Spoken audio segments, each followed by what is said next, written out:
তার, এখানে দুই ধরনের আমি তার ব্যবহার করছি, দুই ধরনের কেবল ব্যবহার করছি।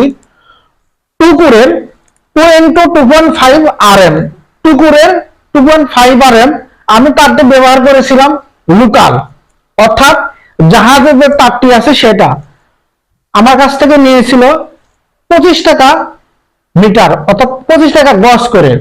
আমি নিয়েছিলাম 20 গজ, 25 ইন্টু 20 গজ নিয়েছিলাম 500 টাকা।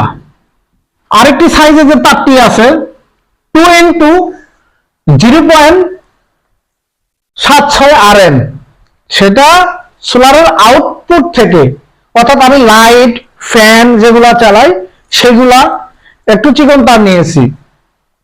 তাহলে এই তারটি নিয়েছিল আমার কাছ থেকে আমি 15 টাকা গজ করে, 15 ইন্টু 18 গজ লাগছে আমার